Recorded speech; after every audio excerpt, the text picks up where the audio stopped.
Welcome to Fly on the Wall podcast. I'm your host, Chris Sonksen, CEO and founder of Church Boom. Here you get to sit in on a live coaching session as I coach pastors through the ministry challenges we all face. If you find this podcast helpful, please make sure to like, subscribe, and share. Hey everyone, so excited about today's podcast, talking with my good friend Caleb Cole. He's an incredible pastor up in Sacramento, California.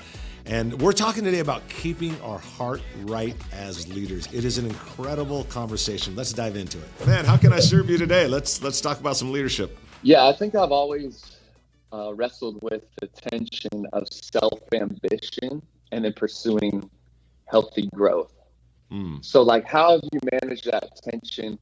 Because I want to grow, but how much of that is, that tension within my own self-ambition that I'm wrestling with?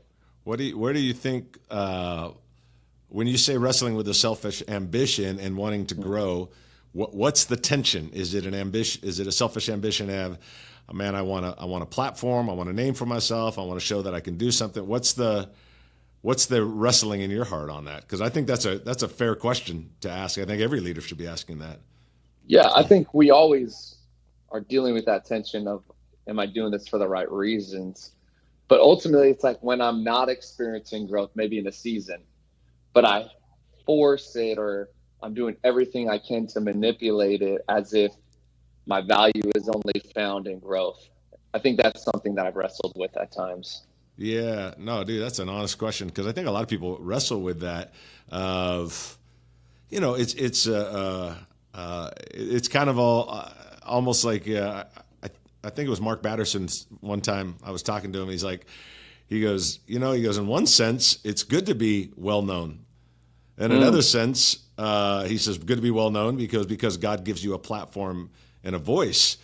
The question is, what are you going to do with that platform and that voice? And is it going to become too much for you to understand? And are you going to allow, I heard Christine Kane say one time, he called us to be co-laborers, not co-stars.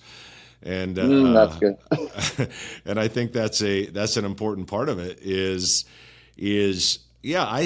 I think number one, I think we should always be growing, we should always be developing, we should always be pressing forward. Like Paul said, I press toward the mark. We should always move towards that. But I think as leaders, we have to be really careful to make sure that we don't allow that to get out of balance in our life, where we have to search our heart and say, am I doing this for me? Am I doing this so my name's recognized? Am I doing this so that people say, oh, you're that guy, or whatever? I think God can use the popularity of a platform, which is an odd thing. We use words like popular or famous. Those are words that we try to, maybe say, oh, I don't want to get caught up in that. I think God can actually use that. But it's a matter of, can we keep our heart right? So really the issue isn't, does God want to increase Caleb Cole's platform? I think that he does. I think he wants to continue to expand you, use you. I've seen what God has done. I've been to your church. It's amazing. But it's really that's not the question. The question really is, can I keep my heart right in the meantime? That's where it has. So and only you can answer that, when it's like, am I pushing this for me? Or am I gaining this platform for the cause of Christ? God, help me to have a bigger voice for you. That's really the question. Yeah. That's a great question, though, man. It really is. Yeah, I wonder what you've seen when it's gotten out of balance for you. Like, are there any triggers? Like, I know for me, it's like, oh, if I catch myself trying to just run people over at the cost of them for our success or my success ultimately, and that I don't care who gets hurt in the process. And that's when I start seeing within myself, okay, you're a little off right now. Right. So I don't know if there's any triggers for you when you're like, oh wait, that was a little more self than it was God. That's good.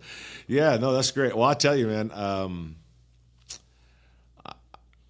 if you were to back up 10 years ago in my life, not you don't have to, just 10 years ago in my life, 12 years ago in my life, I felt like I didn't want to be outshined.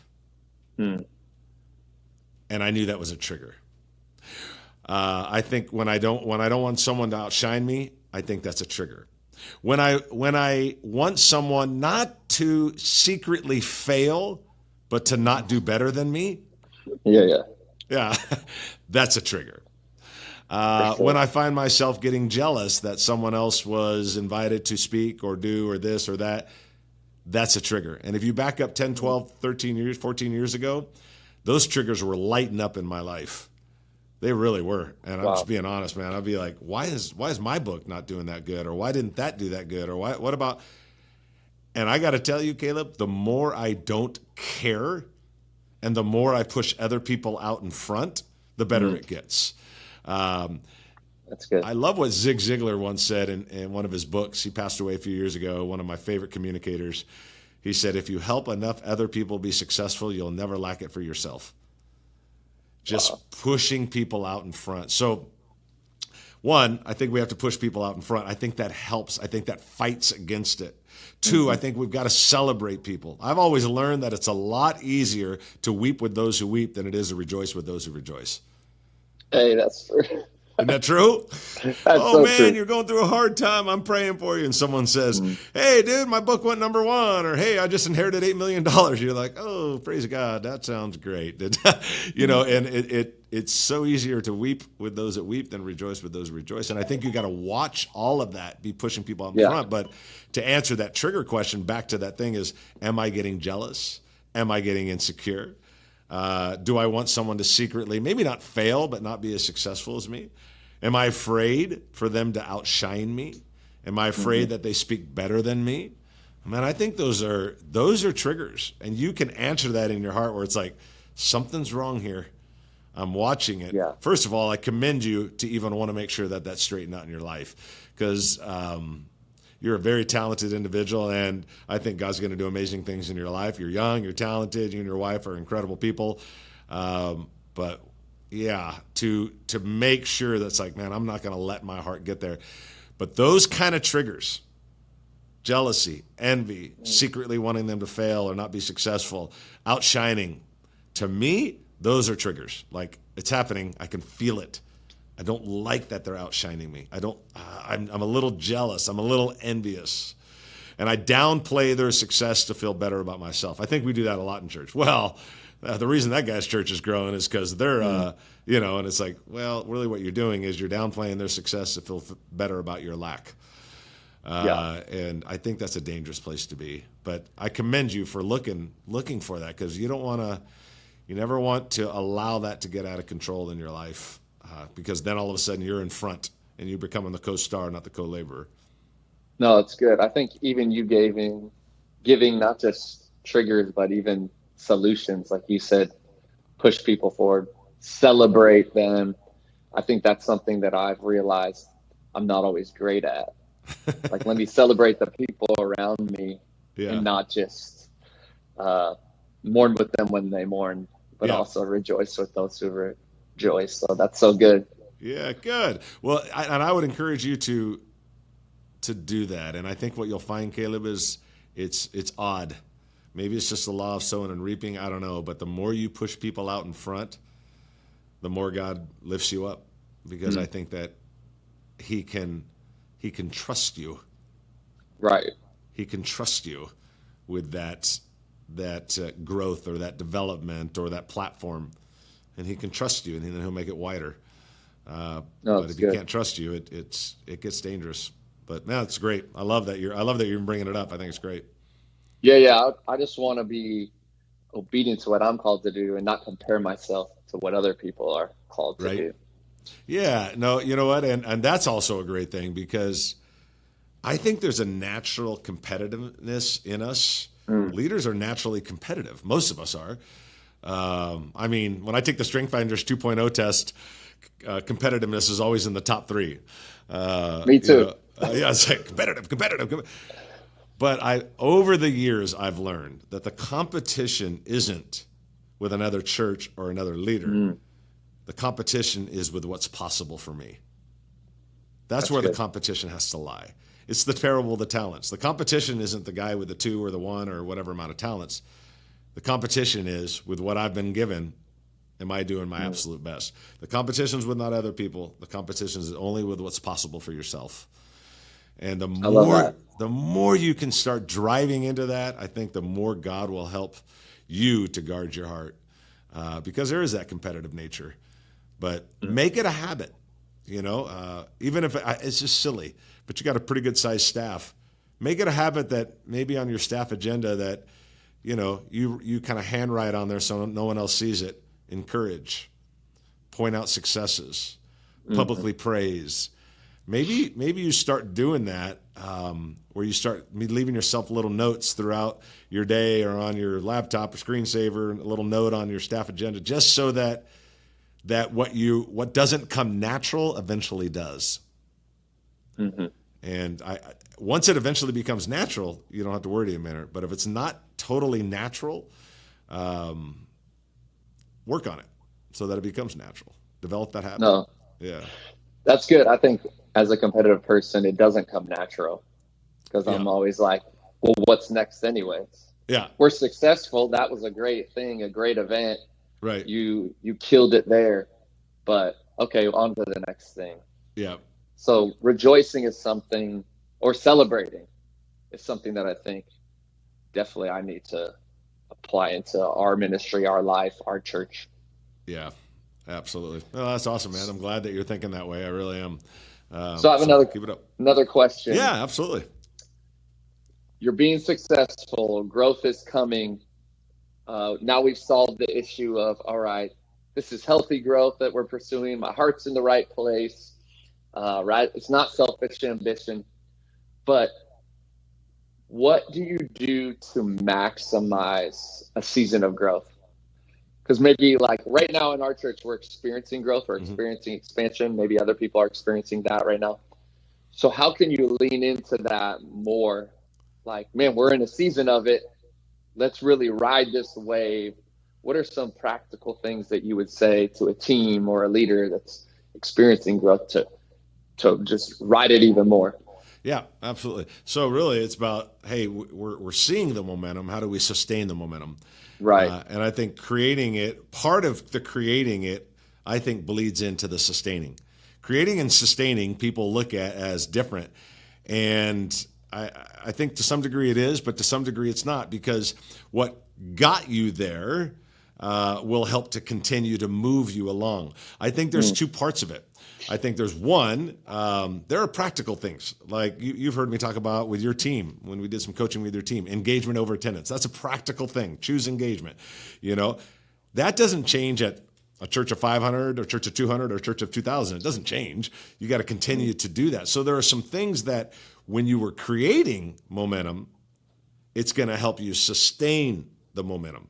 However, with that said, I think there's some things that you need to look at and think, those are, I don't want to say timeless, but those don't matter if you're 300 or 3,000. You still got to do that. The other part is that natural thing that it's been around for years, is that bell curve, which I think a lot of us ignore. And the bell curve, just as a refresher, we all kind of know it, but it's the idea that, hey, my ministry's growing or the organization's growing, but as a leader, before it starts to do this, somewhere before the curve, somewhere you've got to realize, okay, I see the curve coming and I can see us reaching a plateau soon, or whatever you want to call it. How do I, as a leader, get ahead of that? And I think that's a unique spot, because you as a leader are walking in and everybody's going, man, we're killing it. Okay, great. Let's keep killing it in these areas, the creating, sustaining. But we also have to grow in this. Well, why do we have to grow in that? Because if we don't, we're gonna experience the bell curve. And I think part of that curve, at least in growth area, comes down to personal development and leadership. Are they developing other leaders, raising up teams, developing leaders? Are they personally developing? Is the structure sustainable to continue to move forward? Because structure does change. It's that idea, and I've shared this with before, you put a round table, whatever, some banquet table, and I stand on it, you stand on it, your wife stands on it, whatever.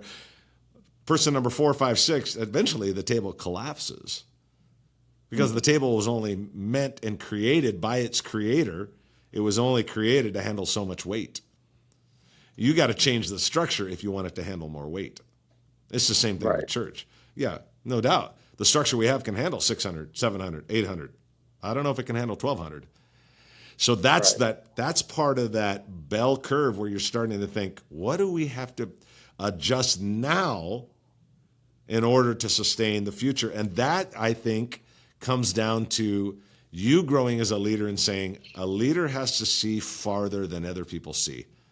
Because you got to see the bell curve that's coming when no one else sees it and realize what needs to change. So 2 parts of it: creating, sustaining momentum. There are parts that are true at 500, true at 5,000. Doesn't make any difference. Some of that's still true.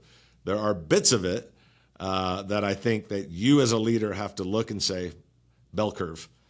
If this doesn't change, we won't sustain the next level. And you have to stay ahead of it. And you're going to have leaders say, why are we making a change? Everything's great. It's because you're saying like, yeah, but the table's going to collapse. The table can only handle so much weight.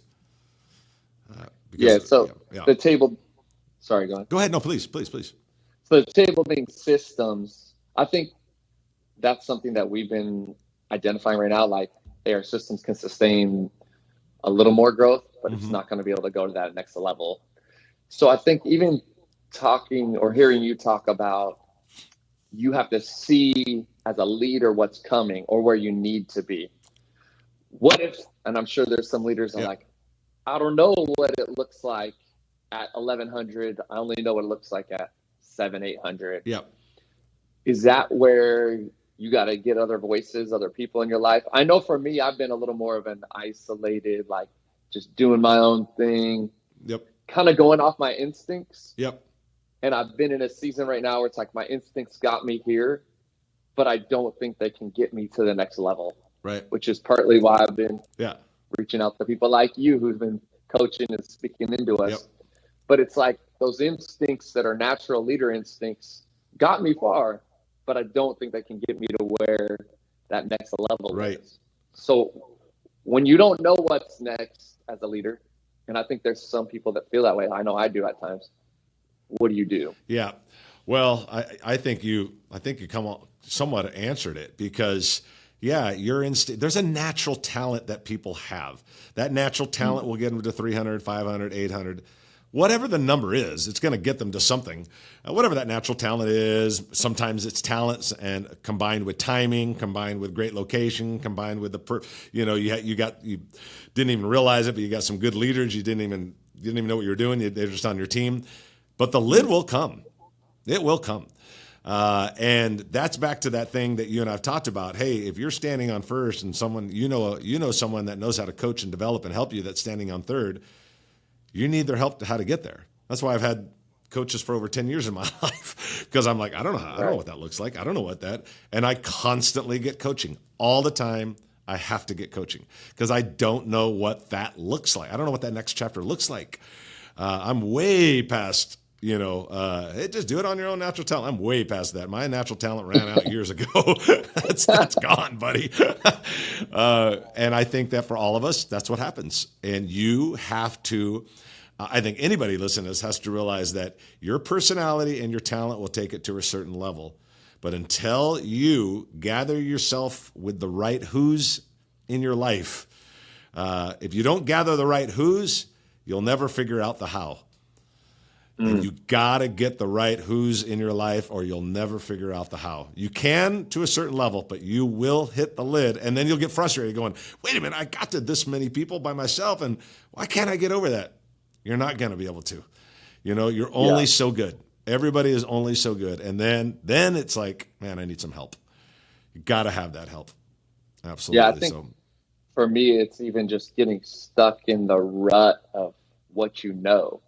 Yeah. And 100%. Yeah. I have instincts, but also I just get in rhythms, and you get in some rhythms that get you it. Eventually you wear a rut, a path that's just like do the same thing over and over. And that's where the coaching, it's like just got my brain thinking differently. You have got to. me seeing things from a different perspective. And you have to. You got to get those things around you. It's like, okay, we invented the car. Then it ran on gas. Then it was hybrid, and it would stop at the light and save you a little gas. Then it went electric. there's enough engineers going, I think we can do this differently. And that's the same thing with church. It's like, okay, I got it to this level with my personality and natural skill set and the Lord's help and all that, but I don't know what the next chapter looks like, and I better get the help. So, man, dude, hey, I hate to jump off, but I got another call I got to jump on. But, man, it's always good connecting with you, dude. I'm so proud of you, man, and Thank you. You're a great leader, and God is doing incredible things at your church, Caleb. And, man, just know that I'm always in your corner, and we're here to help in any way we can. But man, thanks for having me. Thanks for all you've deposited into me and our church already. I can't wait to see all God has in the future. Awesome. Appreciate it, buddy. Thanks so much. All right.